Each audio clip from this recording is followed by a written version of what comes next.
Well, hey everybody, this is Wild Dandelion Jen, and thank you for joining me. Today I have a fun project that is so very simple that I think you might really enjoy, and certainly for the very cold winter months ahead. We've still got a few more of those to go, and this might be exactly something that you could use in your life. So come on, let's get to it. I'm going to show you how to make a shrug for your neck. This is going to be a tubular knit that we're going to do on a knitting machine. So if you don't have the skills for crochet or knitting needles, this tool might be exactly what you could use. You could whip up one of these in about 15-20 minutes from beginning to end, and oh, does it keep your neck warm. So let me show you how this works. So we're going to begin by putting on a waste yarn, and what this is going to do is just add a little bit of body to the beginning so that you don't drop your stitches. So we'll do about 20 rows using a waste yarn that we're going to remove from the finished project.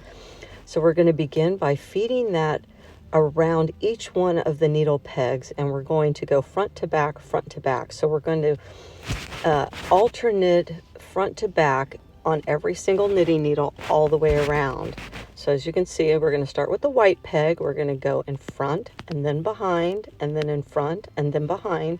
We're going to manually wrap this all the way around till we come back to the white mark, and then we're going to put the string right through the feeder gauge and into the tension bar, and then we're going to just start letting the machine continue in the round for about 20 rows.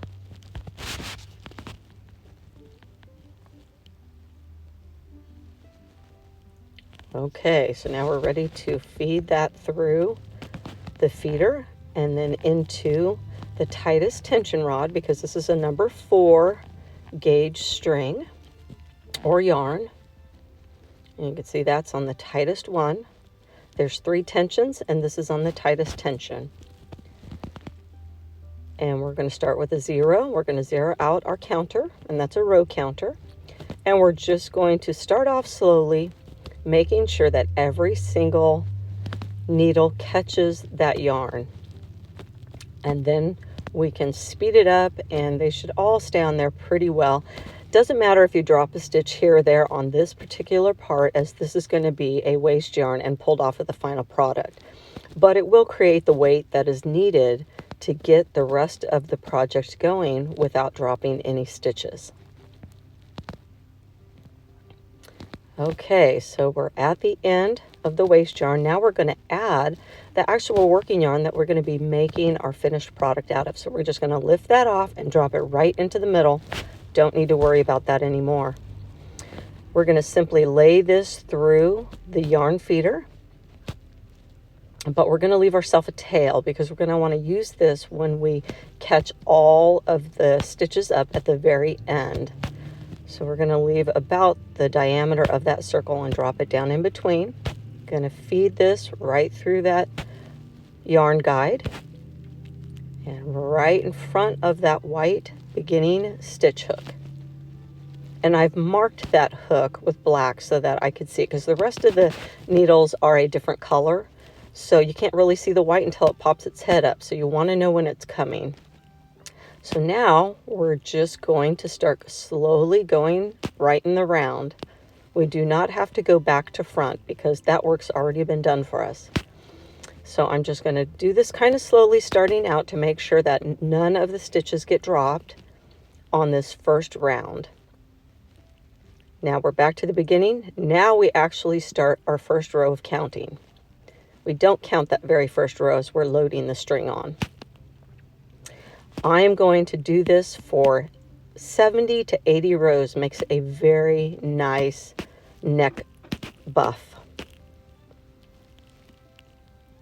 And as I said, this goes very, very quickly. I even have an electric power drill with a special adapter that goes on that handle. So if you don't want to spin it, you can just get yourself one of those adapters, and then you put your electric drill on it and push the go button, and it will do the work for you. You just have to hold the drill in place or balance it in place.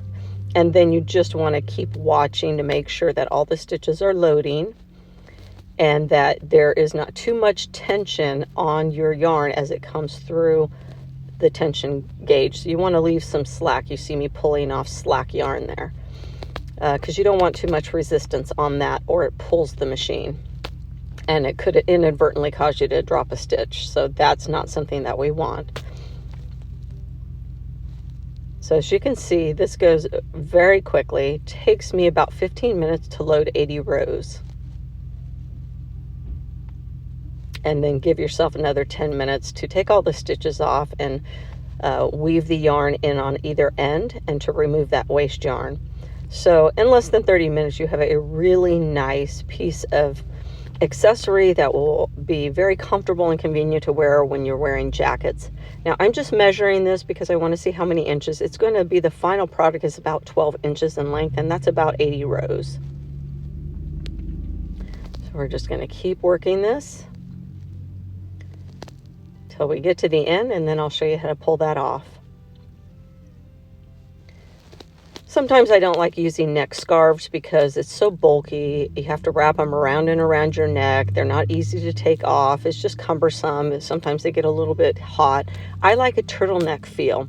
So if I can have a turtleneck without the rest of the shirt and just have it around my neck, and then I can wear whatever else I want and layer my shirts how I want, my coats, then this is removable. When I start getting warm, I just pull it off. And it's not a scarf that's big and cumbersome. I can just wad this up, put it in my coat pocket. I can put it in my purse. And it's just really nice and very cute if you match a hat with it. So now we are down to the end, and we're going to now remove this from the tension gauge and the yarn feeder.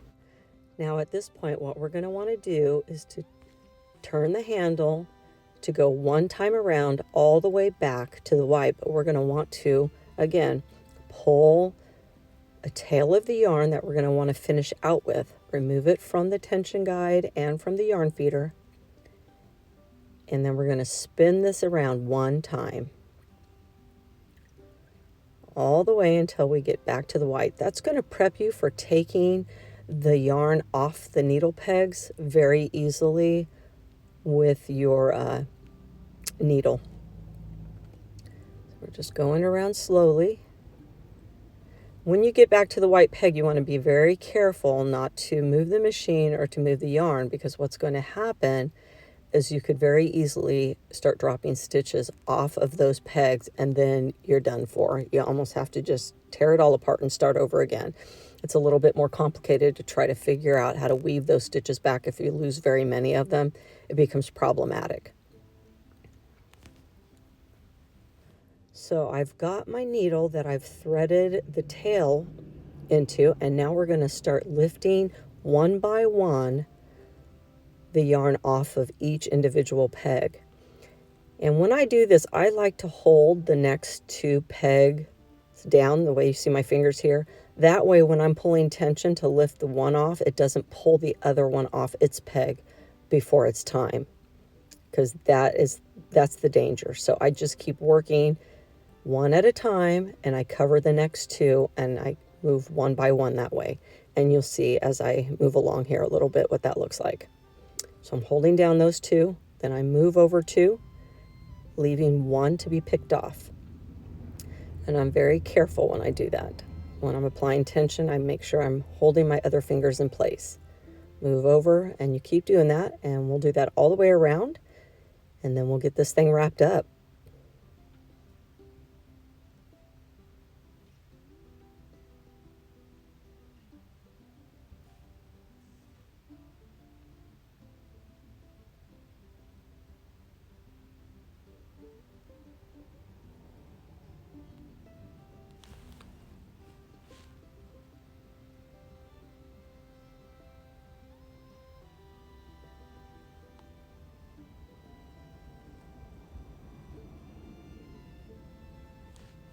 Okay, we're at the home stretch. We're taking off our last couple of stitches.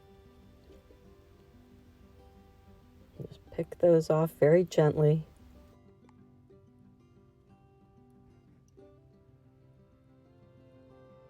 Okay, and it's released. So we'll move this out of the way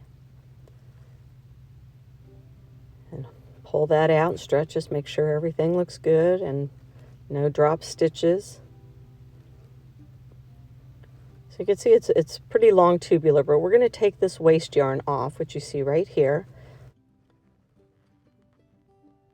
So this can be a little tedious. Some people just cut it right off, but I don't want to do that. So what I'm going to do is take my needle and my tail, and you want to pick up every single stitch right there on the margin between the waste yarn and the yarn for the piece that you've created.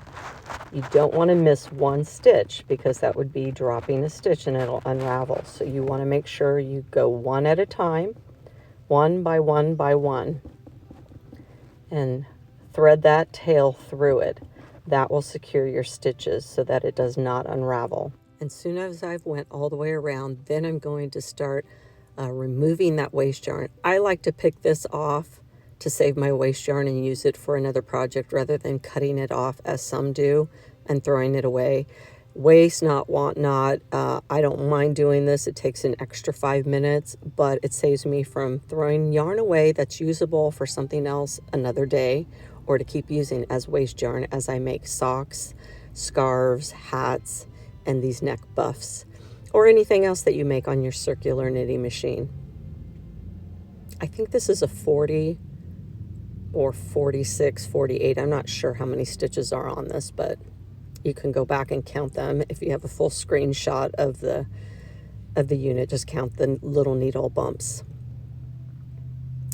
So we've got this off, and now we can take and thread the tail on the opposite end where the green is, and then we'll be done.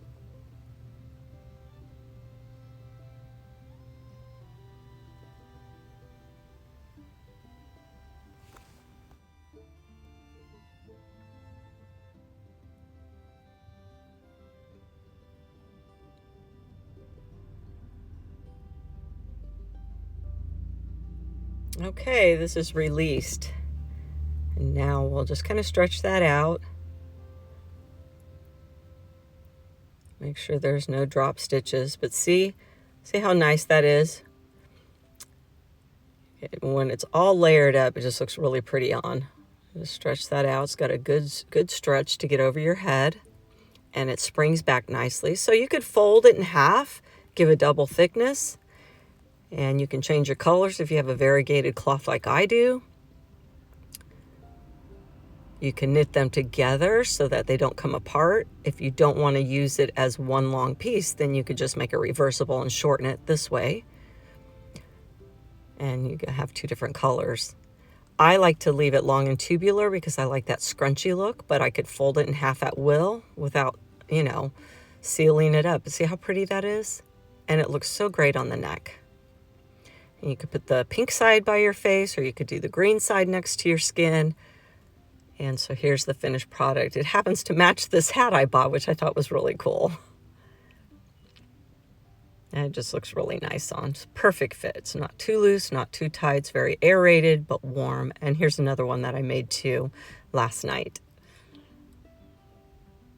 So with that, God bless. Make it a great day. Stay tuned for more fun things that I bring to you. Old Fashioned on Purpose.